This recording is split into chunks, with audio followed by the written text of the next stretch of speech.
Pierce Brosnan's life story is not just about the man who became James Bond, but the journey of a boy who spent his childhood searching for a home he never had.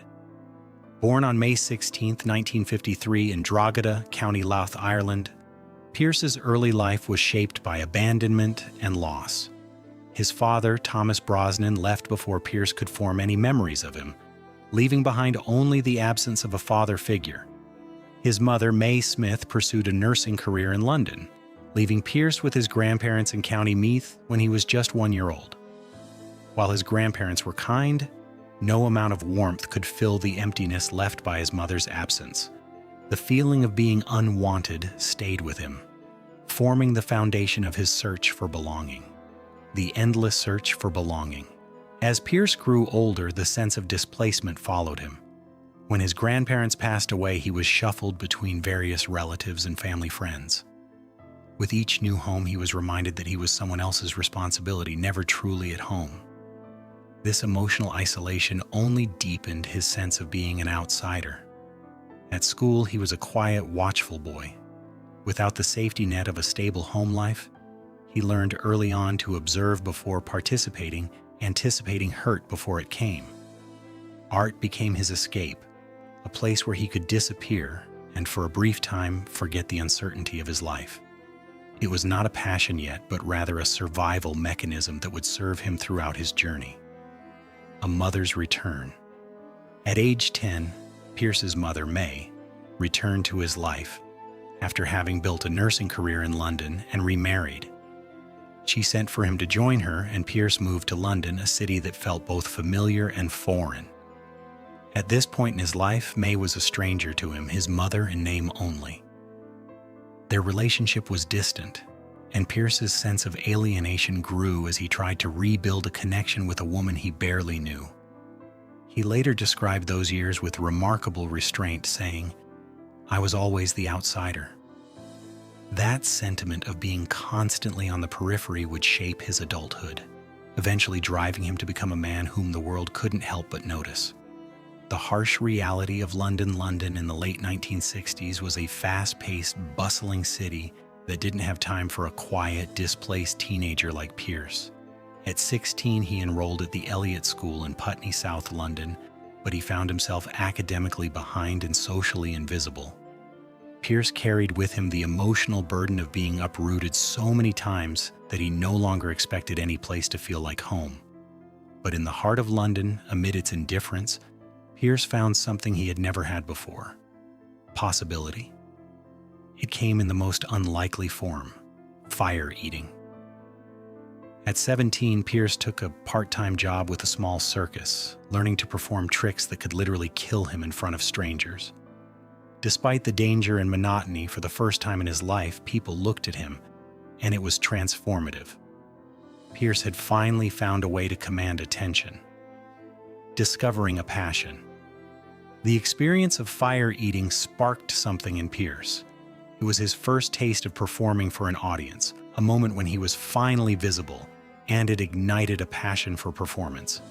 His desire for more attention soon led him to enroll in the Drama Centre London at 18. The school was highly selective, and Pierce entered with no formal acting training or industry connections. What he lacked in formal credentials, he made up for with raw talent, something the faculty at the school recognized. His past struggles, especially his unresolved feelings about abandonment, became his greatest asset in his acting career. The emotional wounds he carried from his childhood became the source material for his performances, and suddenly the pain that had once felt like a burden now had purpose, a love lost. In 1977, Pierce met Cassandra Harris, an Australian actress who would become the love of his life. She was beautiful, intelligent, and already well established in the acting world. At the time, Cassandra was married, but the connection between her and Pierce was undeniable. They became friends, and when her marriage ended, their relationship blossomed into something deeper. They married in 1980, and Pierce embraced Cassandra's 2 children from her previous marriage as his own. For the first time in his life, Pierce had a home, a family, a place where he truly belonged. But just as Pierce was beginning to build the life he had always dreamed of, tragedy struck: the battle with cancer. In 1987, Cassandra was diagnosed with ovarian cancer. Pierce was 34, and their son, Sean, was just born. The illness turned their world upside down, and Pierce stepped away from his rising career to be by Cassandra's side. He became her primary caregiver, driving her to treatments and supporting her through every step of her battle with cancer. The joy of family life was overshadowed by the looming specter of illness, but Pierce's dedication never wavered. He was present for Cassandra in ways that went beyond what any script could capture. He would later reflect on this period of his life with a quiet honesty, saying, "You learn very quickly what matters and what doesn't." The years spent caring for Cassandra taught him valuable lessons about what truly holds meaning in life. The moment that changed him. While Pierce's career continued to grow, the pain of Cassandra's illness cast a long shadow over his personal life. He had already lived a life full of uncertainty, loss, and abandonment, and now he was faced with the possibility of losing the woman who had given him everything he had ever wanted. But in those moments, Pierce found strength. He was a man transformed by love, by his commitment to family, and by the quiet determination that had defined him throughout his life. He stood by Cassandra, even as her health deteriorated, and though her battle was ultimately lost, the lessons he learned during that time would shape the man he became, someone whose calm, still presence and emotional depth would later define his portrayal of James Bond. Becoming Bond. When the opportunity to play James Bond arrived, it wasn't the fulfillment of a childhood dream.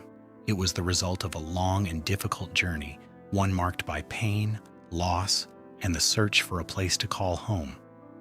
Pierce Brosnan became James Bond not despite the hardships he faced, but because of them. The stillness in his portrayal of Bond came from the years of emotional struggle he had endured. The calm confidence of the spy was earned, not given. The world saw the tuxedo, the jawline, the charisma, but behind that image was a man who had lived through profound personal loss and had emerged stronger for it. The boy who had always been an outsider had finally found his place in the world, and he did so by embracing the pain of his past and turning it into something powerful.